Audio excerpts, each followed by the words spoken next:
Olá, sejam bem-vindos ao canal 85-Bit Developer. Eu sou o professor Celso Araújo Fontes e esta é a 26ª aula do curso completo de PHP. Bem, na última aula começamos a estudar os primeiros grupos de patterns do Gang of Four, o grupo dos patterns criacionais. Nesta aula, partiremos para o segundo grupo conhecido como estruturais. Estes patterns, 7 no total, auxiliam na maneira de como as classes e objetos podem ser compostos para formar estruturas maiores, mantendo essas estruturas flexíveis e eficientes. E o primeiro pattern da lista é o adapter, que visa permitir que objetos com interfaces incompatíveis colaborem entre si. Mas na prática, na vida real, qual seria a vantagem de utilizar esse pattern? Bem, nas últimas aulas vimos a importância da utilização de interface como forma de definir um conjunto de comportamentos esperados de qualquer classe que implemente essa interface, e o quanto elas podem ser cruciais para a manutenção evolutiva em qualquer sistema que utilize OO. Porém, muitas vezes precisamos utilizar ou literalmente incorporar alguma biblioteca de terceiro, mesmo que seja apenas uma única classe, mas que, apesar de ter um ou mais comportamentos úteis e até parecidos com a definição de algumas de nossas interfaces, o simples fato de não implementar elas já é em si uma incompatibilidade com qualquer classe do nosso código que, de forma inteligente, estava esperando qualquer objeto que fosse de uma classe que implementasse aquela interface específica. Então a ideia aqui é literalmente criar um adaptador, daí o nome do pattern. Esse adaptador ele será responsável por literalmente implementar a interface esperada por qualquer classe que precise de um objeto que implemente aquela interface. Porém, muitas vezes, a lógica similar à esperada pelo que foi desenhado e o que foi literalmente também nomeado pelos métodos da interface podem ser encontrados em outras classes de terceiros, bibliotecas, às vezes o resultado de um contrato com uma empresa de desenvolvimento, uma fábrica de software. E alterar esses outros códigos pode ser muito mais custoso do que simplesmente fazer um adaptador para eles e continuar a usá-los. Então, com esse pattern, podemos ter, além da figura do adaptador, a figura do adaptado. Então, o adaptador, numa possível implementação, ele vai ter uma referência para um objeto do tipo a ser adaptado. No caso aqui, aquele classe terceiro. E, em uma possível implementação, nós podemos colocar com que a responsabilidade de vincular o adaptado ao adaptador seja do próprio desenvolvedor. Então, ele, quando precisar utilizar aquela classe ali a ser adaptada, tá? Um objeto tipo classe terceiro, ele vai instanciar uma classe dela, porém, para poder usar, ele vai ter que criar o adaptador, né? E passar o objeto a ser adaptado para adaptador, no momento da instanciação, que a gente está aqui colocando como obrigatório no método construtor. Tendo esse recurso, tendo essa referência para esse objeto, o que o adaptador vai poder fazer? Bem, o que o próprio NetBeans aqui está cobrando. Ele está cobrando que eu implemente os métodos da interface. Até porque eu não sou uma classe abstrata. E o método que todo mundo espera poder usar quando pede algum objeto que implemente a interface cliente, seja esse método aqui, método esperado de cliente. Só que a gente sabe que tem algo parecido com isso lá na classe terceiro. O que a gente vai fazer aqui, simplesmente vamos encapsular. Então aqui a gente coloca this, adaptado, método similar. E aí vamos ver como é que isso se comporta. Vamos lá. Bem, aqui eu posso começar com 3 instâncias. A primeira, uma instância da classe cliente normal, aquela classe que implementa a interface cliente. Uma instância para a classe terceiro, eu vou chamar a variável que armazena essa referência, vou chamar ela de incompatível. E o adaptador, que no seu método construtor ele pede um objeto específico daquele tipo classe terceiro. Então aqui a gente vai e passa o incompatível para o adaptador, né? Para que o incompatível seja o adaptado. E aí, o que a gente pode fazer? Utilizar o método faz algo que é de uma classe que espera um objeto que implemente a interface cliente. Então aqui normal, se eu passar, a gente rodar lá, tá aqui de boa. Porém, se eu tentar passar o incompatível, eu já tomo esse erro aqui, informando que o método esperava um objeto que implementasse a interface cliente, mas acabou recebendo uma instância de um objeto da classe terceiro. Então, como é que a gente resolve isso? passando o adaptador. E aí o resultado, um print que é gerado pelo método similar da classe terceira, que o adaptador simplesmente fez o trabalho de intermediar. Bem, esse foi o nosso exemplo mais abstrato. Como é que seria um exemplo mais prático utilizando o adapter? Vamos lá. Para o nosso exemplo mais próximo com a vida real, utilizaremos mais uma vez o domínio bancário, onde nossa classe cliente será responsável por fazer transferências entre contas bancárias. E, para que a classe cliente não fique dependente de implementações específicas de contas bancárias passíveis de terem seus valores transferidos de uma para outra, iremos utilizar novamente o recurso de interface. Em nosso caso aqui, uma interface para definir todo o comportamento que uma conta bancária deverá ter. Em nosso caso, os métodos serão getSaldo, que irá retornar um float, temCheck especial, que irá retornar um booleano, depositar, que terá como parâmetro um float chamado valor, e sacar, que também terá um float chamado valor como parâmetro. Bem, com a interface definida, partiremos para a nossa classe cliente da interface, por assim dizer, que neste nosso exemplo se chamará transferência bancária. Essa classe terá um método estático chamado transferir, que irá receber 3 parâmetros. O primeiro, um float valor. O segundo, um objeto cuja classe implemente o conta bancária, aqui denominado de origem. E o último parâmetro, também um objeto que implemente a interface conta bancária, chamado destino. Com esses 3 parâmetros, utilizaremos um simples desvio condicional para testar se a conta de origem tem saldo suficiente para transferência. Se tiver, vamos sacar o valor da conta de origem e depositar o valor na conta de destino. Simples assim. Bem, próximo passo agora é definir nossas implementações de conta bancária.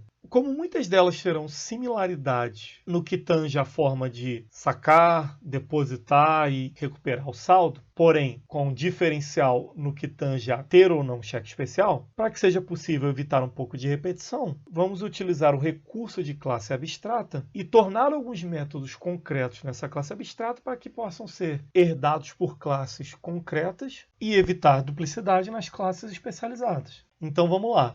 Essa classe abstrata se chamará Abstract Conta Bancária Nacional. Como ela é uma classe abstrata, mesmo ela implementando a interface conta bancária, ela não tem a obrigação de implementar os métodos abstratos. Então, essa classe terá 2 atributos. Um float para guardar o valor do saldo atual e um booleano para armazenar a situação da conta se ela tem cheque especial ou não. Nessa classe também faremos a definição de um método construtor que terá como parâmetro um float chamado saldo, que utilizaremos para poder definir o saldo inicial de uma conta bancária nacional. Além disso, vamos aproveitar também para implementar alguns métodos da interface conta bancária. O primeiro deles será o getSaldo, um simples acesso para poder acessar o atributo saldo que é privado. Logo em seguida, outro accessor também para poder recuperar o valor do booleano temCheck especial, um mutator para poder permitir modificar o valor de temCheck especial e mais uma implementação de um dos métodos declarados na interface. No caso aqui, o método depositar, conforme a definição na própria interface, que essa classe abstrata implementa. Ele recebe um float chamado valor. E aqui na nossa implementação concreta, o que nós faremos? Colocaremos o saldo para receber ele mesmo, mais o valor passado no parâmetro. E para concluir essa classe abstrata, colocaremos mais um método definido na interface, que é o método sacar, também recebe um float. E qual será a lógica concreta nessa classe? Se o saldo for maior ou igual ao valor, ou temCheck especial for verdadeiro, saldo receberá ele mesmo menos o valor passado por parâmetro. Bem, com isso, concluímos essa classe aqui, que poderá ter seus métodos herdados por classes concretas. E é exatamente o que a gente vai fazer agora. Nossa primeira classe concreta se chamará Platinum Conta Bancária, que será uma especialização de Abstract Conta Bancária Nacional. Tá? Então, a partir desse momento, essa classe vai herdar tudo, inclusive as implementações dos métodos definidos na interface. Então, na prática, Platinum Conta Bancário implementa a interface conta bancária, não diretamente, mas indiretamente. E como o construtor não foi definido em Abstract Conta Bancária Nacional como sendo final, nós podemos reescrevê-lo aqui. E com isso, utilizaremos o próprio momento aonde o objeto é instanciado, isso é, no código do construtor, para poder fazer a seguinte definição. Além de herdar o código original da classe Py, no caso Abstract Conta Bancária Nacional, nós setaremos cheque especial para toda conta do tipo Platino Conta Bancária. E usando uma lógica similar, para poder o nosso exemplo ter uma pequena variação, teremos uma segunda especialização de Abstract Conta Bancária Nacional, chamado Conta Bancária Padrão, que por sua vez, cheque especial estará, no momento da instanciação, desabilitado. Bem, então agora iremos criar a nossa classe que supostamente seria desenvolvida por outra pessoa para ser usada em outro sistema e ela terá alguma utilidade, algum comportamento similar ao já existente definido em uma de nossas interfaces e isso será uma motivação para reutilizá-lo. Porém, devido à incompatibilidade, será necessário também criar um adaptador. Então vamos lá primeiro criar essa nossa classe de terceiro. Vamos lá. Nesse contexto, ela se chamará Conta Bancária Offshore. Ela terá dois atributos. Um private float chamado saldo e um private float chamado valor tributo. No método construtor, o usuário dessa classe precisará passar tanto o valor do saldo quanto o valor do tributo, normalmente uma porcentagem. Como os atributos são privados, então precisaremos de accessors para poder recuperar os valores, get valor tributo e get offshore saldo. Observem aqui que propositalmente o nome do método aqui é para forçar maior necessidade de adaptação e depositar. Muito similar ao que foi definido nativamente na nossa aplicação principal, por assim dizer, tá? Nesse exemplo. Bem, com a nossa classe a ser adaptada concluída, podemos partir agora então para o adaptador. Vamos lá.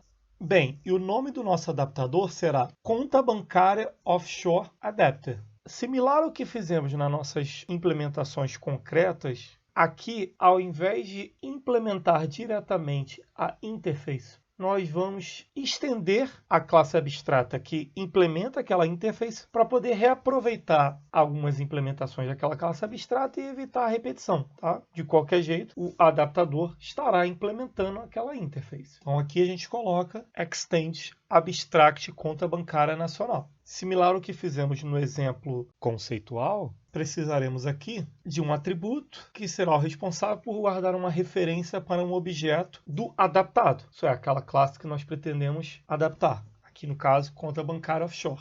Também de maneira similar ao que vimos no primeiro exemplo, ao utilizar um adaptador, o usuário dessa classe de adaptação precisará passar uma instância do objeto a ser adaptado. Nesse caso aqui, conta bancária offshore. E aí então, similar ao que fizemos naquelas implementações concretas, reutilizaremos a lógica já definida na classe abstrata que estamos herdando e adicionaremos a questão do atributo exclusivo dessa classe, que é guardar uma referência para o adaptado.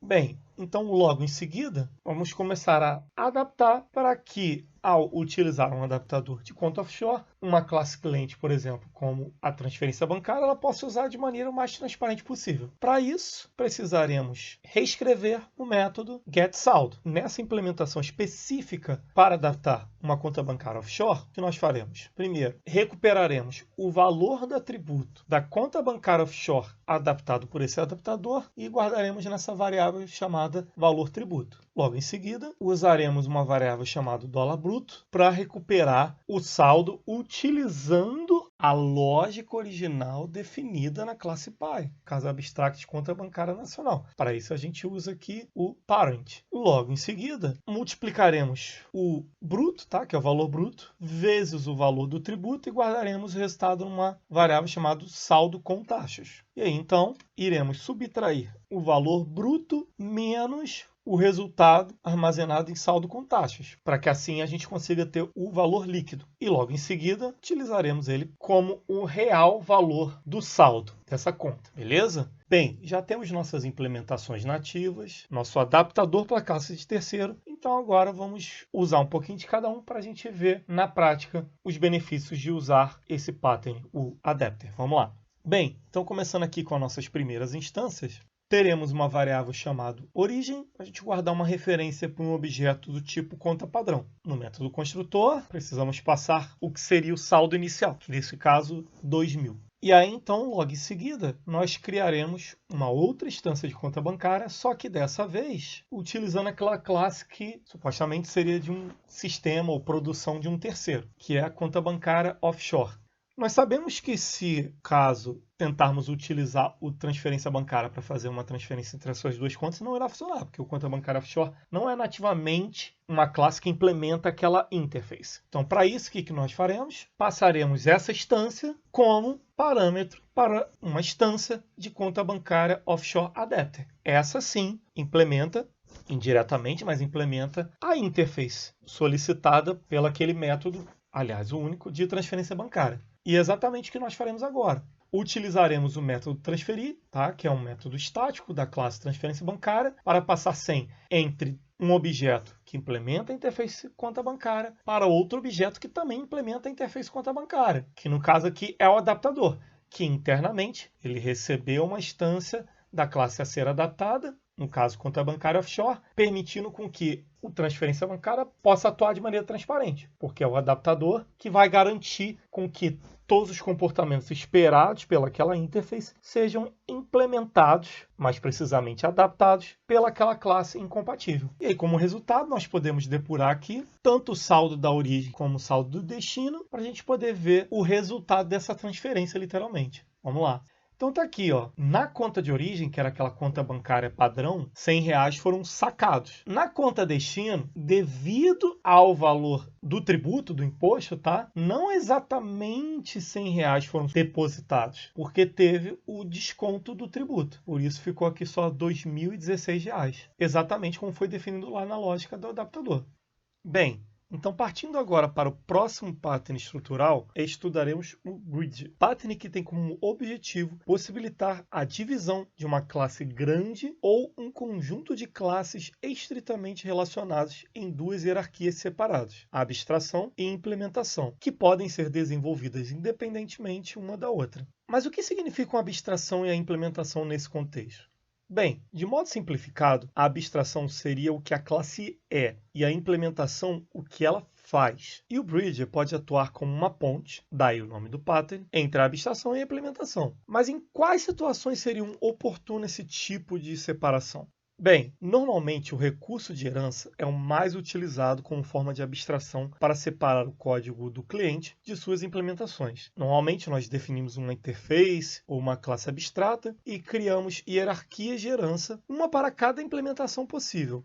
Por exemplo, imagine o contexto de um sistema de diferentes tipos de mensagem. Porém, cada mensagem pode ser enviada por diferentes serviços de notificações, o que, utilizando apenas herança, aumentaria exponencialmente o número de subclasses cada vez que um novo tipo de mensagem ou novo serviço fosse incluído. Uma maneira mais flexível de resolver esse problema é separar a abstração e a implementação. E é aí que entra o padrão do bridge. O bridge atua separando a abstração e a implementação em diferentes hierarquias. E a ponte entre as hierarquias dessas classes é obtida através do recurso de agregação. De forma conceitual, então, como poderíamos implementar o bridge usando PHP? Vamos lá. Bem, o primeiro passo que podemos codificar é literalmente a definição da abstração. Então aqui, por exemplo, podemos utilizar uma classe abstrata. Nesse exemplo conceitual, chamaremos literalmente de abstração. E, como posteriormente teremos também nossas hierarquias de classes de implementação, precisaremos de um recurso que possa fazer essa ponte entre as duas hierarquias. E nesse caso aqui, utilizando O, podemos simplesmente definir um atributo do tipo genérico que será utilizado na outra hierarquia, que nós chamaremos de implementador, tá? E esse atributo servirá literalmente como a ponte. Será o nosso bridge. Uma das possíveis abordagens é permitir com que, no momento da instanciação de qualquer uma das classes dessa hierarquia da abstração, obviamente essa classe aqui é abstrata, não vai poder ter nenhuma instância, mas as suas especializações, a priori, terão na definição do seu método construtor a exigência de uma referência para um objeto do tipo implementador, que usaremos para armazenar no atributo com o mesmo nome, implementador. Logo em seguida, opcionalmente, podemos permitir com que o usuário da nossa implementação de Bridge possa, a qualquer momento, trocar a implementação que será utilizada com essa abstração, sem necessidade de criar uma nova instância. Então, para isso, a gente coloca aqui um mutator setImplementador. E por último, conforme a definição que falamos agora há pouco, de maneira simplificada, do que significa abstração e implementação ao utilizar o Bridge, nós passaremos a responsabilidade do que faz para o implementador, deixando apenas na abstração o que ela é. Nesse caso aqui, por enquanto simplificado, a nossa classe abstrata não tem nenhum atributo além da ponte, por assim dizer. Vamos deixar com que, nas implementações de abstração, esse tipo de particularidade possa ser evidenciado. Mas antes disso, precisamos agora também definir nossa hierarquia de implementações, que aqui eu vou chamar de implementador. Então, para esse caso mais específico, vou utilizar o recurso de interface, e essa interface, por sua vez, terá um método abstrato chamado fazalgo_para_valer. Dê esse nome para poder evidenciar que realmente quem terá como responsabilidade executar, por assim dizer, o faz algo, será o implementador, não a abstração, que simplesmente vai jogar essa responsabilidade para a implementação. Aí aqui, nessa implementação simples, conceitual, vai receber um parâmetro do tipo string, tá? Com o nome texto. Então agora, com as nossas definições mais genéricas de abstração e implementação, podemos partir para as classes concretas. Vamos lá. Bem, então do lado da abstração, vamos criar uma classe concreta e nesse exemplo conceitual vamos dar literalmente o nome dela de concreto, uma especialização de abstração. Ela terá uma constante chamada x, com um valor que é uma exclamação, uma string. E o que ela vai fazer? Ela vai fazer uma sobrescrita do método fazalgo, tá? Que ela herdou do pai dela, que é a abstração. E na implementação específica dela, o que ela vai fazer? Ela vai invocar a implementação original definida na sua classe pai, né? No caso, na classe abstração, tá? Que esse método lá era concreto. Porém, ela vai fazer uma pequena modificação. Ao invés de simplesmente repassar o parâmetro texto, ela vai passar o parâmetro texto concatenado com o valor da sua constante x, tá? Que é a exclamação. Só para ter uma pequena variação. E aí podemos, a título de conceitualização, simplesmente copiar e colar a classe concreto, dar o nome agora de concreto 2 e fazer uma pequena modificação aqui, trocar x por y, exclamação por interrogação, para que seja possível a gente ver as comutações que o Bridge irá nos permitir. Então agora nós temos nossa hierarquia de abstração, podemos partir para a hierarquia de implementação. Vamos lá. Nosso primeiro implementador concreto, vamos chamar de implementador concreto A, como ele implementa aquela interface, que tem um método abstrato definido. Nós somos obrigados a fazer essa implementação. Então, colocaremos aqui o fazalgo_para_valer, recebendo o parâmetro string texto, e, a título de simplificação, podemos colocar como sendo a implementação um eco, tá? Pegando esse texto aqui e colocando fiz espaço texto, beleza? Podemos logo em seguida copiar e colar, trocar o nome da classe para implementador concreto B e, a título de variação, vamos trocar o fiz por vou fazer na implementação do método fazalgo_para_valer. Agora que temos as duas hierarquias implementadas, podemos criar nossas instâncias e poderemos ver como o Bridge funciona. Vamos lá.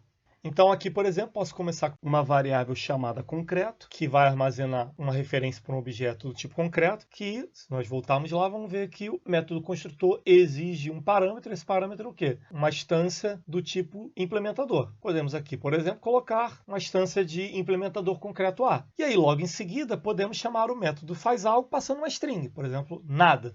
Como nós implementamos um mutator que permite com que essa abstração, no caso o concreto, está na hierarquia das classes de abstração, ela possa, em tempo de execução, variar sua implementação, o que a gente pode fazer logo em seguida? Podemos usar o método setImplementador, passando agora uma instância de implementador concreto B. E, novamente, chamar o método fazalgo, passando a mesma string, nada.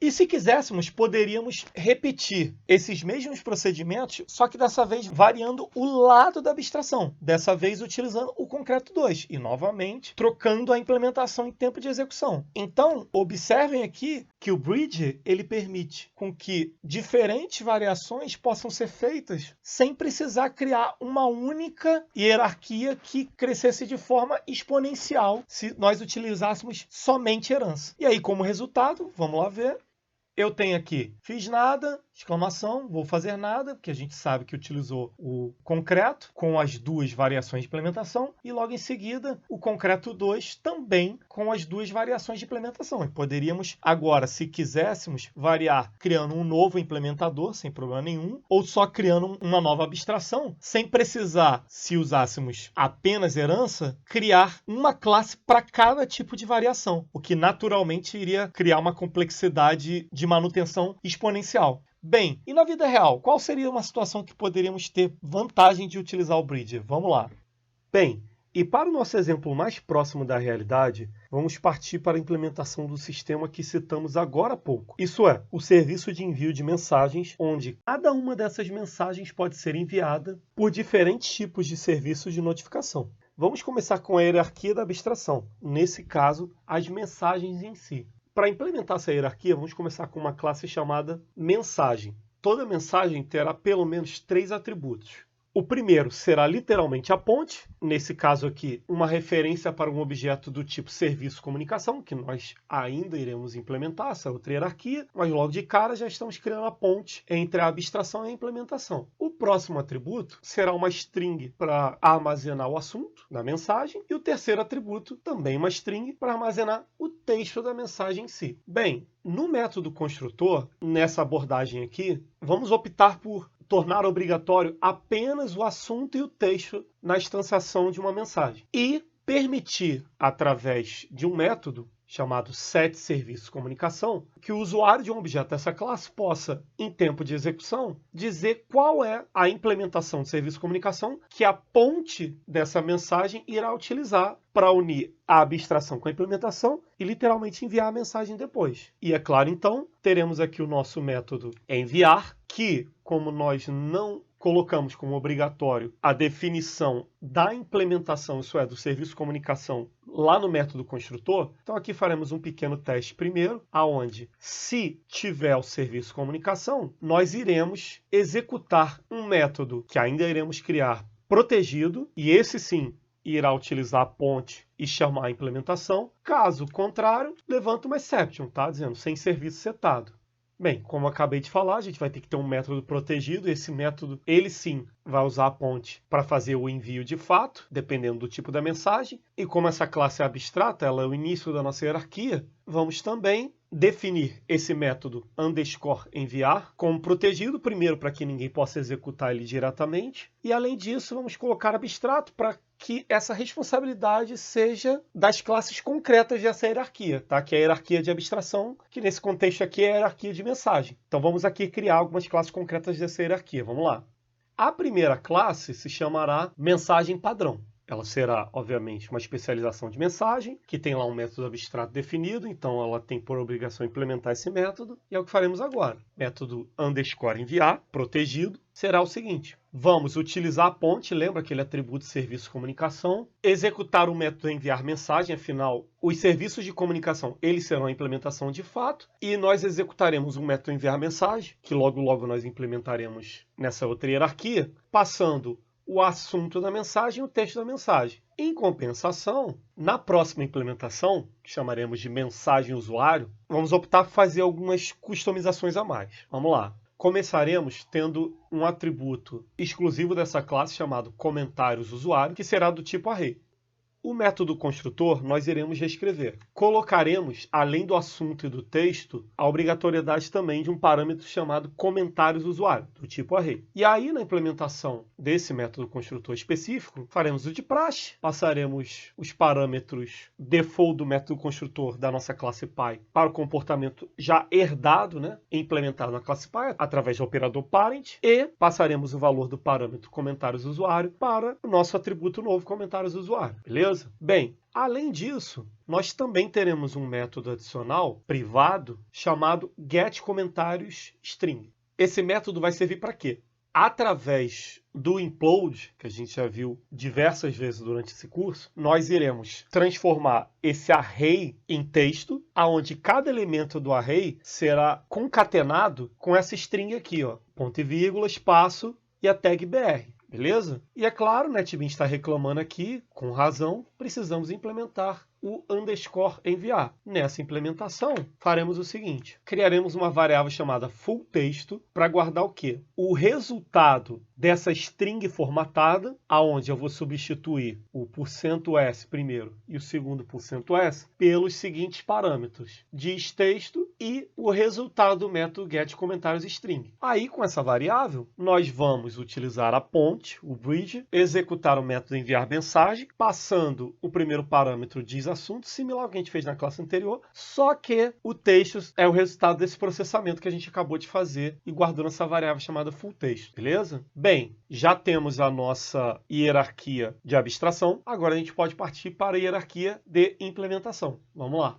Um pouco diferente do que a gente acabou de fazer na hierarquia de abstração, aqui ao invés de usar uma classe abstrata, nós vamos usar uma interface, tá? Chamada serviço comunicação, que terá um método chamado enviar mensagem, que receberá no primeiro parâmetro uma string chamada assunto e no segundo parâmetro uma string chamada texto. E quais serão as classes dessa hierarquia? Vamos lá.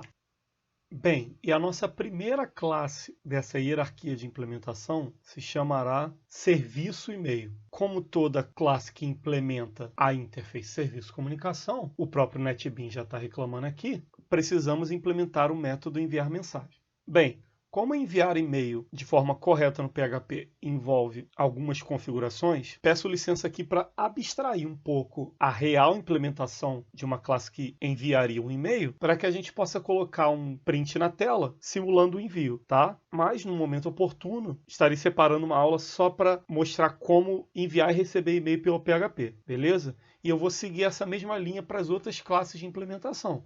Bem, para essa classe de e-mail, nós vamos colocar aqui uma constante chamada e-mail.dm, tá? Que vai estar aqui um e-mail de exemplo, e implementar o método enviar mensagem, recebendo o assunto e o texto. Se fôssemos tentar usar uma implementação real, por assim dizer, usando PHP, uma das possibilidades seria através da function mail. Só que eu vou deixar aqui comentado. A fins didáticos, a gente vai colocar um printf, onde a primeira string será o assunto e a segunda será o texto. E um BR no final, porque a gente vai chamar vários serviços, então para que no browser tenha quebra de linha, beleza? Seguindo a mesma linha, nós teremos uma outra classe chamada serviço MSM, que, tá, de queue, de fila, é um serviço da Microsoft que tem disponível no Windows Server, que possibilita disparo de mensagens para os usuários da rede. Tá? Uma possibilidade de implementação seria usando a classe com do PHP, mas, novamente, a fins didáticos, a gente vai dar só um printf, beleza? E, por último, teremos uma classe chamada serviço SMS, parecido com a de e-mail. A gente vai ter uma constante ali só para ter uma espécie de valor default, que seria o telefone do ADM. Uma possibilidade de implementação real seria utilizar alguma API como a do ClickATEL, tá? Para poder mandar SMS. Novamente, por questões didáticas, a gente vai só utilizar um printf aqui, beleza? Bem, o próximo passo, agora finalmente nós utilizarmos nossas classes, tanto de abstração como de implementação, fazer uma permutaçãozinha básica para a gente poder ver as vantagens de fazer essa divisão entre duas hierarquias e, é claro, ver o resultado lá no navegador. Então vamos lá, vamos começar aqui criando uma instância de serviço e-mail, uma instância de serviço MSMQ e uma instância de serviço SMS. Bem, temos os nossos serviços, que é o lado da implementação, agora a gente também precisa ter o lado da abstração, certo? Vamos lá. Vamos ter uma instância de mensagem padrão, passando no método construtor no primeiro parâmetro, festa de confraternização, e no segundo, olá, vírgula, todos estão convidados. Logo em seguida, vamos setar o serviço de comunicação dessa primeira instância de mensagem, tá? Cifrão mensagem, para utilizar o serviço de e-mail. E aí, vamos enviar a mensagem. Depois, vamos trocar o serviço, agora para usar o MSMQ, e também enviar a mensagem. Novamente, vamos trocar o serviço, agora colocar para usar o de SMS e enviar a mensagem. Agora vamos criar uma instância de outro tipo de abstração. Dessa vez, mensagem usuário, tá? Mensagem do tipo usuário. Lembra? Tem 3 parâmetros agora no método construtor. Primeiro, chamado número 1, 2, 3. O segundo, os seguintes assentamentos foram executados. E o terceiro, o array que ele pede. Análise, correção, entrega. Aqui tá um array de strings. Aí, de forma muito similar ao que a gente fez agora há pouco com mensagem padrão, vamos setar um serviço, começar pelo de e-mail, enviar. E aí, se quiséssemos, poderíamos repetir os mesmos procedimentos que fizemos agora há pouco com a mensagem padrão, mas com a mensagem usuário, trocando a implementação, mantendo a abstração. Então aqui deu para a gente fazer uma comutação bacana entre as duas hierarquias e elas internamente ligadas pela ponte, pelo bridge. Se a gente rodar isso lá no navegador, está aqui o resultado. E-mail, festa de confraternização. Olá, todos estão convidados. Lembrando, se fosse uma implementação à Vera, né, utilizando o mail do PHP, por exemplo, a gente poderia estar vendo lá na caixa de entrada respectiva lá o e-mail chegando. MSMQ, festa de confraternização. Olá, todos estão convidados. Mesma coisa para SMS. E aí a gente trocou a abstração, né, para aquele mensagem de usuário e está aqui, ó, com aquele implode, com as strings dentro do array separado por ponto e vírgula, quebra de linha, utilizando cada uma das implementações. E-mail, MSMQ e SMS, beleza? Bem, então podemos agora partir para o nosso terceiro pattern estrutural que se chama Composite. Vamos lá. Bem, qual a ideia do Composite? Muitas vezes, na nossa aplicação, as entidades do domínio, elas possuem algum tipo de hierarquia, uma espécie de pai, filho, neto, bisneto, por aí vai, e o composite cai como uma luva de maneira a permitir com que essa estrutura hierárquica ela possa ser representada utilizando a estrutura de árvore. Para quem não lembra, a gente viu a árvore lá na aula de estruturas de dados, aqui nesse curso. Vimos que o próprio PHP tem algumas implementações naquele conjunto de classe SPL, e também vimos o quanto a estrutura de árvore ela é benéfica para situações como essa, em que o próprio pattern se propõe a permitir a composição de objetos em estruturas de árvore e trabalhar com essas estruturas como se fossem objetos individuais. E a gente vai ver aqui agora que os objetos participantes, as classes participantes que o pattern propõe no seu template, no seu layout, elas são totalmente inspiradas nos itens que compõem uma árvore. Vamos ver agora uma implementação conceitual, isso vai ficar bem claro. Vamos lá. A ideia básica é que esses itens eles sejam representados de uma forma genérica como componentes. Então aqui, por exemplo, nós poderíamos ter uma interface chamada componente com um método fazer algo. E aí eu tenho dois tipos básicos de componente. Um seria o próprio composite e o outro seria um objeto do tipo folha. Muito parecido com a ideia da árvore, que eu tenho os nós folhas e os nós não folhas. Bem, no composite, nós vamos usar o recurso de agregação, que vimos lá na aula de orientação a objeto. Tinha o composição e o agregação. O composite, ele vai poder ser composto de 0 ou N componentes. Aqui, eu vou utilizar a classe SPL Object Storage, e não um array normal do PHP, tá? Um hash map, devido a algumas conveniências. Mas vocês vão perceber, e isso vai ficar bem explícito no diagrama UML aqui no canto direito superior da tela, que o composite ele pode ser composto tanto de folhas, isso é, ele pode ter como filho uma folha, como ele pode ter como filho um outro composite, que por sua vez pode ter como filho um outro composite, e isso podendo se repetir várias vezes até chegar numa folha. Então aqui, no método construtor, nós vamos instanciar um objeto do tipo SPL Object Storage, classe essa que nós vimos lá na aula de estrutura de dados, e aí, conforme o próprio NetBeans está reclamando, precisamos implementar o método fazer algo. Então aqui a gente coloca o método, e a implementação aqui vai ser o seguinte: vamos utilizar o ArrayMap para iterar o resultado de um método que nós ainda vamos criar chamado getFilhos, vocês vão entender o porquê, e para cada item que ele retornar desse getFilhos, desse array, nós, através de uma função anônima, chamaremos o método fazer algo para cada componente, porque nós vamos ver que o getFilhos vai retornar os filhos, isso é, o que está guardado lá no SPL Object Storage. Como nós colocamos a visibilidade privada para o atributo componente, vamos precisar colocar algum tipo de accessor ou mutator para que o usuário da nossa classe ele possa adicionar novos componentes ou remover algum componente. Então aqui a gente pode começar com um método chamado adicionar, que ele vai receber como parâmetro uma variável chamada componente, só que observem que aqui eu estou utilizando o splat operator. Então, o splat operator combinado com o type hint no parâmetro terá que tipo de consequência? Simples. Lembrem que o splat operator que a gente viu lá na aula de funções, ele permite com que o usuário de uma função ou de um método, ele possa passar um número infinito de parâmetros e todos serão concentrados num array com o nome dessa variável que está utilizando o splat operator. Então, a gente gente vai ter um array chamado componente. Só que como eu combinei com o type hint, qual vai ser a consequência final? Todos os parâmetros que o usuário passar, isso é, todos os itens que serão colocados nesse array de componentes precisarão ser do tipo componente. Isso aqui é só uma possibilidade de implementação para que o usuário possa, ao invés de chamar o método adicionar várias vezes, ele chama o adicionar uma vez só e com vírgula ele vai colocando quantos itens ele quiser, beleza? E aí o nosso código vai ser o seguinte: vamos utilizar o array map nesse array de componentes. Lembra, o split operator ele acaba transformando tudo num array, e para cada item dele nós vamos, através dessa função anônima, executar o seguinte código: this componentes, tá? Que é o nosso SPL Object Storage, attach, tá? A gente viu esse método lá na aula de estrutura de dados. Isso aí, ele vai colocar dentro do storage esse objeto, isso é, esse objeto do tipo componente, beleza? Então a gente simplesmente está guardando lá dentro dessa nossa coleção.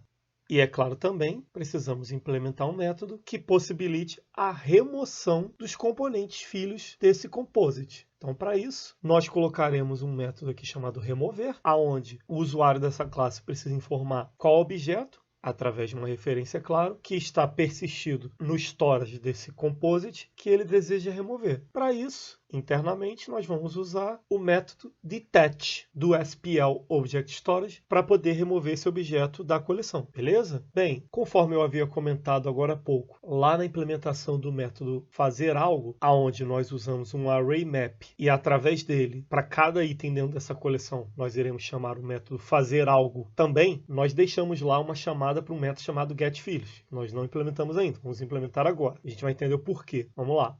A ideia desse método é, claro, retornar um array, né? Afinal, o array map precisa de um array. E ele, na verdade, vai estar encapsulando o seguinte: nós vamos utilizar uma function do PHP chamada iterator_to_array para copiar os elementos do iterator, pois o SPL Object Storage ele implementa esse pattern, o iterator, que veremos mais lá na frente. Então, através do iterator desse objeto, isso é, de um objeto do tipo SPL Object Storage, essa function ela vai iterar e para cada elemento ela vai copiar todos eles para um array só. E aí devolve esse array como retorno dessa function. E a gente pega esse array e devolve ele como retorno desse nosso método getFields. A gente coloca aqui como público para poder permitir também com que o usuário da nossa classe não só seja capaz de adicionar ou remover novos componentes dentro desse composite, mas também a qualquer momento pelo menos ver a lista dos filhos desse composite. Bem, e aí agora a gente volta para outra implementação de componentes, que é a folha em si. Para a implementação da folha, nós utilizaremos um atributo chamado índice do tipo inteiro. No método construtor da folha, nós iremos solicitar um inteiro com o mesmo nome, no parâmetro, para poder persistir nesse atributo. Mas, como uma folha também é um componente, ela tem por obrigação implementar o método fazer algo. Na implementação da folha, será o seguinte: nós iremos printar algo na tela, fazendo algo da folha, espaço, o valor do índice do objeto corrente, tá? da instância de folha, espaço e um BR, tá? E uma quebra de linha também para linha de comando, beleza? Se não estiver utilizando dentro do browser. Tendo esses dois participantes principais do próprio pattern em si, podemos agora utilizar essas classes e criar algumas instâncias aqui para a gente ver o composite pelo menos funcionando num nível mais conceitual. Vamos lá. Então aqui começaremos com uma instância do tipo composite e guardaremos uma referência para esse objeto numa variável chamada composite raiz. Logo em seguida, nós faremos o seguinte: utilizaremos o método adicionar, lembra aquele método cujo parâmetro usa o split operator. E aí com isso nós poderemos fazer o seguinte: adicionar uma instância de folha, passando aqui o índice 1, uma outra instância de folha, passando o índice 2, e uma terceira e última instância de folha, passando 3. Bem, o próximo passo é dar uma incrementada e colocar um composite intermediário. Com isso, o que a gente vai poder fazer? Vamos pegar esse composite intermediário e colocar uma folha nele, cujo índice será 4. E aí, observe que por enquanto são dois composites assim independentes. Então agora, o que a gente faz? Adicionamos o composite intermediário ao composite raiz, para ficar uma árvorezona só. Como consequência agora, se nós invocarmos o método fazer algo lá do componente raiz, isso é, lá do composite raiz, o que vai acontecer? Vamos rodar lá no browser para ver. ele vai utilizar o getFilhos em quem for do tipo composite, na hora de fazer algo, e quem for do tipo folha, ele vai ter lá aquele eco, aquele printzinho lá, fazendo algo da folha tal. E aí, como consequência, ele foi lá, fazendo primeiro os descendentes diretos dele, por assim dizer, e depois os descendentes indiretos, que na verdade é descendente daquele composite intermediário. Bem, agora num exemplo mais próximo da vida real, como é que a gente poderia tirar vantagem desse pattern? Vamos lá. Bem, o contexto do domínio da pequena aplicação que nós iremos desenvolver agora é o contexto de recursos humanos, aonde uma determinada empresa, que é muito grande, ela deseja que um sistema seja capaz de persistir informações sobre inúmeros departamentos e seus respectivos funcionários. Sendo que, como a empresa é muito grande, existem alguns departamentos que são subdivididos em departamentos menores. Além disso, a gente pode ter também diferentes tipos de funcionários, cada um, inclusive, com uma variação de valor. E o RH, ele precisa, a título de relatórios, poder recuperar a qualquer momento o custo total daquele departamento ou de um departamento macro que possui vários subdepartamentos, por assim dizer. E é claro que o custo do departamento, na verdade, não é o custo dele em si, é sim o custo do salário dos funcionários. Então, como é que a gente pode fazer aqui uma implementação usando PHP com o Pattern Composite? Vamos lá.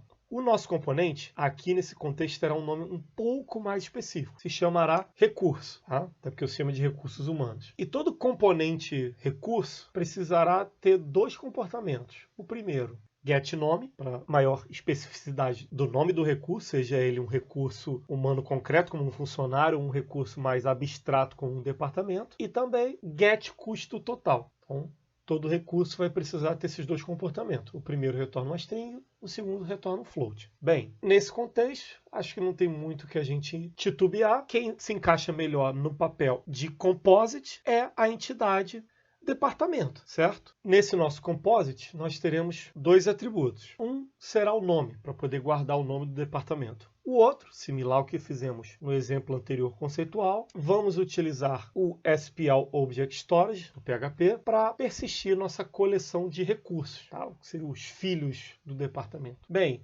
quando um departamento for criado, for instanciado, nós iremos exigir um nome para esse departamento, mas a questão de instanciar um objeto do tipo SPL Object Storage, isso fica por nossa conta dentro do método construtor. Adicionaremos também o getNome exigido pela interface, e além disso, nós precisaremos tanto de accessors como mutators, similar ao que fizemos lá no exemplo conceitual, para permitir com que o usuário da nossa classe ele possa adicionar ou remover recursos de um determinado departamento, além, é claro, de poder acessar a lista corrente. Então vamos lá. Primeiro a gente vai começar aqui com o método adicionar. Vamos usar aquela mesma técnica que a gente usou lá no conceitual também, do split operator combinado com type hint, e também usar o array map para poder, cada item que vier desse array, que o split operator, no final das contas, ele transforma todos os parâmetros em um único array, usar o attach do SPL Object Storage para colocar eles dentro dele. E aí, logo em seguida, nós também colocamos o método remover, que usará o detach para poder remover aquele item de dentro do SPL Object Storage. Um método que chamaremos de getRecursos, que utilizará o iterator-to-array, para poder devolver em forma de array todos os itens dentro do disRecursos, que é um SPL Object Storage. Esse método, além de ser útil para o usuário dessa classe, também será útil para a própria classe, por quê? Conforme eu falei no início, um dos requisitos funcionais desse sistema é possibilitar com que o usuário possa ter acesso a um custo total de um departamento ou de um departamento composto de outros departamentos menores. Então, para isso, a gente vai ter esse método aqui chamado getCustoTotal, e a implementação dele será a seguinte. Utilizaremos a function ArrayReduce do PHP, nós já utilizamos algumas outras vezes. Ela vai permitir com que, através de uma iteração em um array ou uma coleção, o disRecursos, o SPL Object Storage é uma coleção, então ele é passível de ser iterado, nós, através de um parâmetro que será o valor inicial, sejamos capazes de acessar cada item dentro desse storage, que é lá o recursos, e para cada recurso dentro de recursos, nós somaremos o total, tá? Porque quando a gente usa o ArrayReduce, e a gente passa uma função anônima para ele, o primeiro parâmetro é o próprio inicializador, que a gente colocou para começar com 0, E ele, no segundo parâmetro, se a gente passar uma função anônima para ele vai dar acesso ao item corrente dentro daquela coleção que ele está iterando. E aí, o recurso, se a gente lembrar bem, aquela interface, ela tem um método getCustTotal. E aí, o que vai acontecer? A gente vai pedir para ir somando total mais getCustTotal. Isso para todos os recursos dentro dessa coleção. Obviamente, de maneira parecida com o que a gente fez lá no exemplo conceitual, alguém vai ter que retornar um valor em si. Isso é, algum recurso que seja do tipo folha. E é exatamente a próxima classe que a gente vai implementar. Vamos lá. A nossa classe folha se chamará funcionário, que também será um tipo de recurso. Nós utilizaremos 3 atributos nessa classe. Vamos lá. O primeiro, uma string protegida chamado nome, um float protegido também chamado salário e uma constante, nesse caso aqui um float, chamado imposto. A constante vai ser privada. No método construtor, nós colocaremos como obrigatório informar o nome e o valor do salário desse funcionário. Como nome e salário são protegidos, então a gente precisa colocar uns accessors aqui.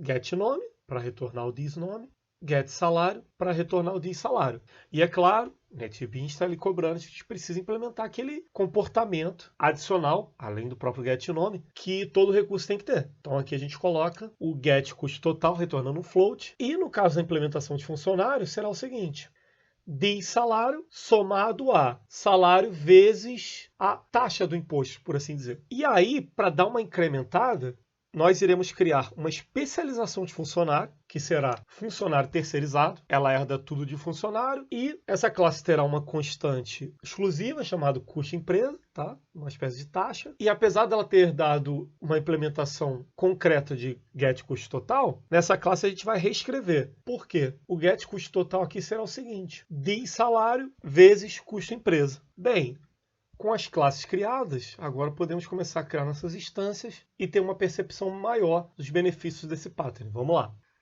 Bem, começaremos criando uma instância de departamento e guardar a referência para esse objeto numa variável chamada empresa, tá? Que vai ser um departamento macro, por assim dizer, que vai representar a própria empresa. Bem, logo em seguida, vamos criar um departamento para valer, chamado GTI, tá? Gerência de Tecnologia da Informação, e vamos guardar a referência para esse objeto na variável GTI. E aí, utilizaremos o método adicionar desse departamento GTI para adicionar 3 recursos. O primeiro, um funcionário chamado José com salário de R$ 1.200, um funcionário Tiago com salário de R$ 2.000 e um terceiro funcionário chamado Lucas com salário de R$ 3.000. Logo em seguida, criaremos um outro departamento chamado suporte, tá? Suporte TI. Adicionaremos a esse departamento de suporte um recurso do tipo funcionário terceirizado com o nome Maria de salário de R$ 1.210. Adicionaremos ao departamento GTI o recurso que é do tipo departamento suporte. Então a gente já começa a criar aqui uma pequena hierarquia. E adicionaremos ao departamento empresa, tá? Departamento macro, o departamento GTI. Bem, então agora para a gente começar a printar alguma coisa e ver o resultado, vamos começar a fazer o seguinte. Nosso primeiro print será a empresa, variável empresa getNome, tem o custo total de empresa getCustTotal. Em seguida, vamos colocar uma quebra de linha, tanto de HTML como de linha de comando, e printar o seguinte: o departamento, aquele departamento que está sendo apontado pela variável suporte, tem o custo total de suporte getCustTotal. E aí, propositalmente, a gente vai remover o departamento suporte do departamento GTI. Colocar uma outra quebra de linha e fazer o seguinte. Agora me mostra qual é o custo da empresa sem aquele departamento de suporte. Então agora, vamos lá olhar no browser para ver se foi tudo certinho. A empresa, XPTO, tem um custo total de 11 mil e poucos reais. O departamento suporte TI tem um custo total de 2.400 e poucos reais. Tiramos aquela empresa terceirizada da GTI, que por sua vez está dentro do departamento empresa, e aí o custo caiu. Agora a empresa XPTO tem um custo de R$ 8.680. Beleza? Bem, com esse exemplo finalizado, a gente pode partir agora para o nosso quarto pattern estrutural, que é o decorator. Vamos lá. Bem, O decorator é um pattern que permite a adição de novas funcionalidades a um objeto pré-existente sem precisar alterar sua estrutura original. Esse pattern ele cria uma classe decoradora que envolve a classe original e fornece funcionalidades adicionais, mantendo assim a assinatura dos métodos da classe original intacta.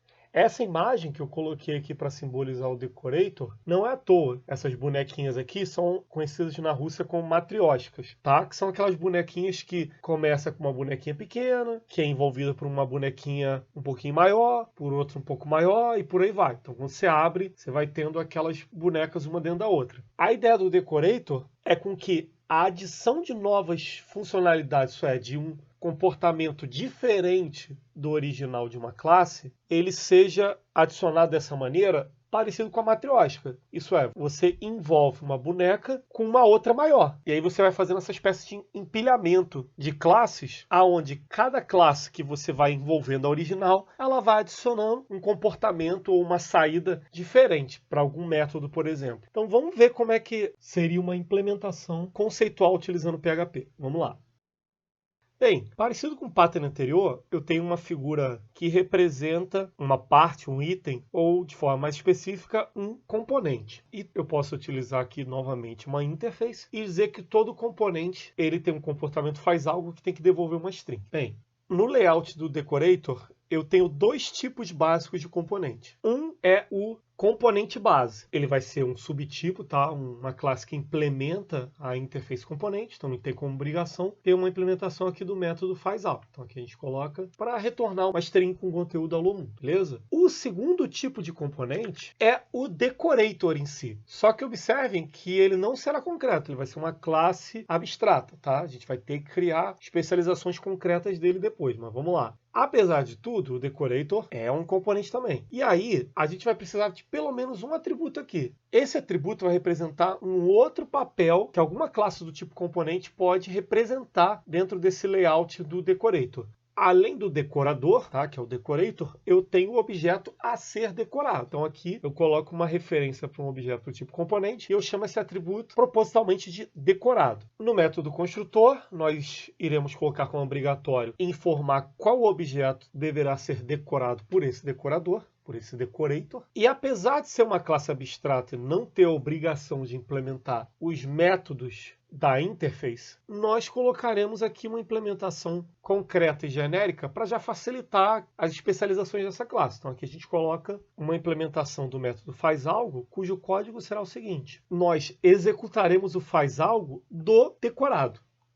E aí, é claro, agora a gente precisa de pelo menos uma implementação concreta do decorator. Nossa primeira nós iremos chamar de decorator concreto A, que irá reescrever o método fazAlgo, tá? Porque lembra, a classe abstrata que está ali no meio do caminho entre esse decorator concreto A e aquela interface, ela até tem uma implementação, mas a dele será algo específico. A dele será o seguinte: return parent fazAlgo, isso é, executa o método a versão original herdada, concatenado com espaço, exclamação, exclamação, exclamação, espaço. De maneira similar, nós iremos criar aqui um decorator concreto B, tá? Que a diferença é que ao invés de exclamação vai usar arroba. Bem, e como é que eu uso essas classes? Vamos lá. Primeiro eu crio uma instância do componente base, vou colocar aqui a referência para esse objeto numa variável chamada original, e aí logo em seguida eu vou mandar printar, para a gente ver o comportamento fazAlgo do componente base. Aí a gente dá uma quebra de linha, e aí agora a gente vai começar a fazer a nossa decoração, tá? Com essa variável aqui chamada $decorado. E observem como aqui a gente vai ter uma espécie de empilhamento, tá? De objetos. Por isso a ideia daquelas bonequinhas russas. Vamos lá. Decorator concreto A, que por sua vez vai receber um decorator concreto B, que por sua vez vai receber uma outra instância de componente base, tá? Não é aquele original ali. E aí a gente manda printar esse resultado utilizando o método fazAlgo dessa decoração. E a gente vai agora no browser ver a diferença entre eles. Vamos lá. Tá aqui, ó. O primeiro Olá Mundo tem o fazAlgo, aquele comportamento original, com uma exclamação só, enquanto o segundo Olá Mundo, ele tem um comportamento fazAlgo decorado, adicionado ou modificado pelas outras duas decorações, a A e a B. E aí a string ficou maior aqui, com as exclamações, com os arrobas. Beleza? Bem, então qual será o nosso exemplo dessa vez para poder demonstrar em uma aplicação real as vantagens do pattern decorator? Vamos lá. Dessa vez, o domínio da aplicação será mais no âmbito de funcionalidade. Isso é, a implementação de um recurso que poderia ser utilizado por qualquer domínio. O requisito dessa nossa pequena aplicação será, com o uso do decorator, permitir com que determinadas fontes de dados, sejam elas de qualquer formato, possam ser capazes de receber decorações. Por exemplo, uma fonte de dados que utilize texto, ela possa ser capaz de ser decorada com um decorator de criptografia e aí ganhar o comportamento de texto criptografado, ou com um decorator de compressão e ganhar o comportamento de dado comprimido, menor tamanho. E ao mesmo tempo, assim como aquela ideia ainda das bonequinhas russas, as matroscas, a aplicação tem que permitir que o usuário também possa desfazer todas as decorações. Então, se tem um texto criptografado que seja hábil a descriptografar, e se tiver um texto comprimido que seja hábil a descomprimir. E por aí vai. Então, como ficaria essa implementação usando PHP? Vamos lá. Bem, nosso componente dessa vez se chamará Data Source. Fonte de dados qualquer, uma coisa genérica para representar texto, banco, CSV, não importa. E todo Data Source precisará ter os seguintes comportamentos. O primeiro, gerar, recebendo um parâmetro sem tipo específico, porém no retorno precisa ser uma string, e recuperar, também recebendo uma variável sem um tipo específico, chamada texto, devolvendo uma string. Bem, próximo passo agora, similar ao que fizemos lá no exemplo conceitual, é criar essas implementações de componente, onde nós sabemos que, de um lado, ficarão os componentes do tipo decorador e, do outro lado, o decorado, que atua mais como uma espécie de componente base. É esse mesmo que a gente vai colocar aqui agora. Vamos lá. Nosso componente base aqui será o texto base, já será útil para esse nosso exemplo, mas poderíamos ter outros tipos de componentes base aqui, como eu comentei agora há pouco, poderia ser CSV, algum que representasse uma tabela no banco de dados, não importa, mas esse aqui já vai ser o suficiente para demonstração do potencial do decorator. Vamos lá. Essa classe, obviamente, ela tem a obrigação de implementar o método gerar, e aqui o que ela simplesmente vai fazer é retornar o que vem no parâmetro, pura e simplesmente. E no método recuperar, a mesmíssima coisa, apenas retornar o que recebeu no parâmetro. Bem, com o nosso componente base implementado, podemos partir agora para a implementação de um ou mais componentes de decoração, beleza? Vamos lá.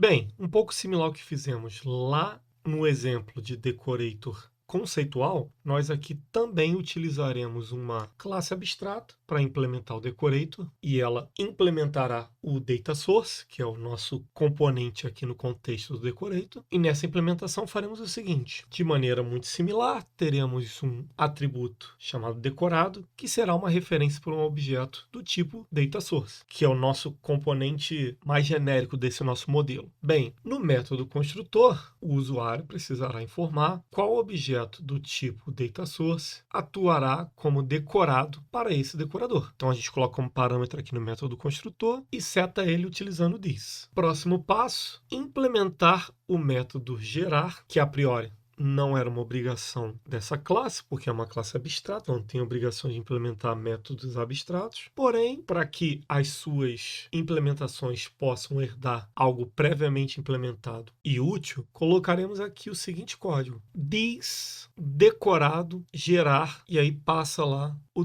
$texto, e aí pega o retorno. Isso é, a gente, no âmbito do decorador, quem fica realmente com a responsabilidade de executar o gerar é o objeto decorado, não o decorador, tá? Porque a gente vai criando essa cadeia para, no final das contas, ficar lá aquele nosso encadeamento de bonequinhas uma dentro da outra. E aí vamos precisar também, então, ter o método recuperar. Com a ideia muito similar, colocaremos a incumbência real da execução desse método para, mais uma vez, o objeto decorado. E aí, a ideia dessas duas implementações é que elas sejam passíveis de serem sobrescritas, afinal a gente não usou o final em nenhum desses métodos, porém, através do parent, as especializações dessa classe vão poder combinar o código original herdado do pai com o código que eles precisarão reescrever em ambos os métodos. E aí essa combinação é que vai servir como uma espécie de caminho para montar aquela estrutura similar à boneca matrioshka e a gente poder, de forma empilhada, saber que objeto dentro do outro, qual é o outro que vem em cima, e a gente tem uma ordem, tanto para cima como para baixo. Por quê? Para poder a gente, sem nenhum grande esforço, poder a qualquer momento gerar, passando por vários objetos decorados, e depois recuperar o objeto base, desfazendo tudo que foi decorado. Beleza? A ideia é essa. Então vamos lá, vamos começar agora as primeiras implementações à vera de Decorator.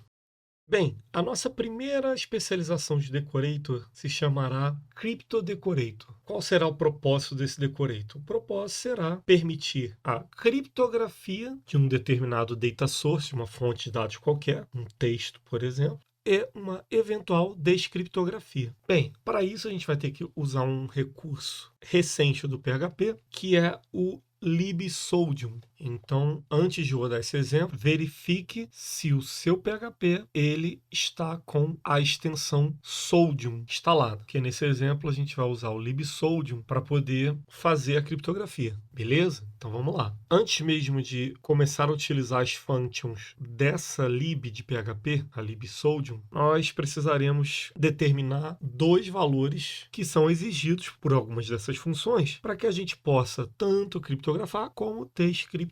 Então, a primeira é aqui a chave. Tem que ser literalmente um texto de tamanho 32. O outro valor é nonce, que é algo como número que só aparece uma vez. Um outro conceito de criptografia. E que nesse caso aqui do libsodium precisará ter o tamanho de 24. Bem, próximo passo agora é sobrescrever aqueles métodos que originalmente eram abstratos, mas que a classe mãe desse decorator ela disponibilizou isso, ela implementou uma versão genérica para cada um daqueles métodos, nós vamos sobrescrevê-los, porém combiná-los com a implementação da classe mãe. Tá? Como é que a gente vai fazer isso? Vamos lá. O método gerar, por exemplo, né, que tem que devolver uma string, utilizaremos um método chamado encrypt. Esse método a gente ainda vai criar, passando o seguinte valor: parent gerar texto. O que esse cara aqui está fazendo? Ele vai executar a versão original desse gerar e vai devolver alguma coisa. O que ele devolver vai passar por esse encrypt, que a gente vai ver aqui que ele vai devolver nesse return, que no final das contas tem que ser uma string. De maneira similar, no recuperar, vamos também usar o parent, mas observem, a lógica agora é o seguinte: eu chamo a versão original do recuperar, tá? Que está lá no acesso à minha herança via parent, e eu passo para ela o resultado desse método aqui, ó, decrypt, passando o texto. E aí, é claro, está faltando a implementação desses dois métodos aqui, o encrypt e decrypt. O encrypt ele vai receber um data qualquer, um dado. E ele vai fazer o seguinte: ele vai usar o libsodium com a função Sodium Crypto Secret Box, onde ele vai receber um dado qualquer, tá? No caso aqui, no final das contas, vai acabar sendo texto. E a gente passa os dois parâmetros, nonce e o key. E aí ele vai fazer o processo de criptografia. Bem, de maneira similar, teremos também o decrypt, que vai receber um data do tipo string e vai devolver uma string. Então, o que ele vai fazer aqui agora? Ele vai utilizar uma function similar, só que no final ali tem um underscore open, aonde a gente passa os mesmos parâmetros, data, o nonce e o key. E aí o que ele vai fazer? Ele vai decriptografar aquela informação criptografada anteriormente. Bem, com essa classe terminada, vamos partir para mais duas para que a gente possa ver a flexibilidade do decorator e as múltiplas finalidades que a gente pode encontrar utilizando esse padrão. Vamos lá.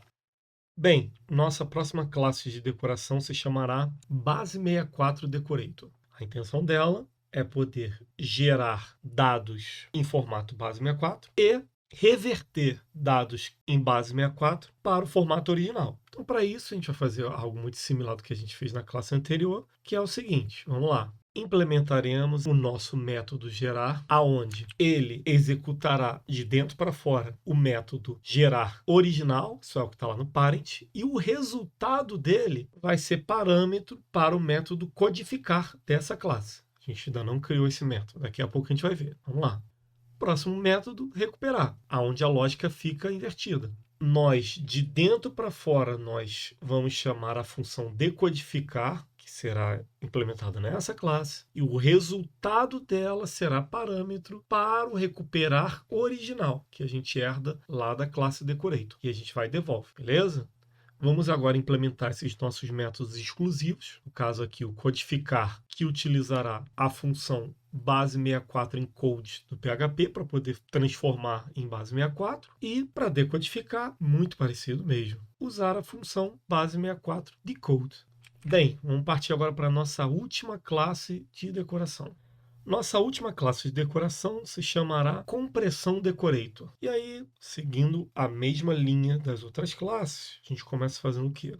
Reimplementamos o método gerar, porém combinamos ele com a sua versão original, que a gente herda da nossa classe pai. Então aqui o resultado será o resultado do gerar original e o valor que ele devolver vai ser parâmetro para um método chamado comprimir, método que a gente ainda não criou. Por outro lado, o recuperar inverte a lógica. Ele faz o descomprimir de dentro para fora e passa como parâmetro a implementação original do recuperar. Por isso que está ali o parent dois pontos, beleza? É claro que agora a gente tem que implementar esses dois métodos. E aí, o comprimir, nós utilizaremos a function gzcompress, que faz parte do pacote zlib do PHP, tá? Verifique também se esse módulo está instalado. E, é claro, um método para descomprimir, que utilizará a função gzuncompress, recebendo aqui o string data, beleza? Lá o string. Bem, com as nossas classes prontas, podemos agora começar a criar nossas instâncias. Vamos lá. Vamos começar aqui com nossa fonte de dados, que nesse caso será um simples texto, uma string chamada Alô Mundo. E aí nós faremos o seguinte, nós iremos decorar a partir, é claro, de um componente, um data source base. Então aqui a gente começa com um objeto do tipo texto base, que o comportamento dele é simplesmente pegar o texto e não fazer nada com o texto, só devolver. Em compensação, os decorators, esses sim vão modificar o comportamento original da classe. Então aqui, por exemplo, vamos começar com compressão decorator, seguido de base64 decorator, seguido de crypto decorator. Então a gente vai fazer essa pilha de decoração, onde o objeto mais interno é sempre o objeto base, e vamos ver agora qual é que o comportamento dele fica. Vamos jogar aqui numa variável chamada texto decorado o resultado do método gerar desse nosso objeto decorado, passando aquele texto, olá mundo, exclamação. Damos aqui uma quebra de linha e colocamos agora para que o objeto decorado ele recupere a informação original baseada no produto dele final, tá? Que é esse texto decorado. Então a gente quer que ele pegue o produto final e recupere ao original. Então vamos ver se deu certinho? Vamos lá. Tá aqui, ó, uma quebra de linha, olá mundo. E se eu fizesse o seguinte, colocasse para imprimir o produto final daquela decoração, o texto decorado, o que ia aparecer na tela? Vamos lá. Tá aqui, ó. O texto depois de ter passado por base64, criptografia e compressão. Na próxima aula, veremos os últimos 3 patterns do grupo dos patterns estruturais, começando com o facade. Eu espero que vocês tenham gostado dessa aula. Vou estar deixando aqui no final do vídeo o QR Code do meu Pix, para caso você possa colaborar com esse meu projeto de ensinar PHP com excelência gratuitamente no YouTube. Um abraço a todos, fiquem com Deus e até a próxima.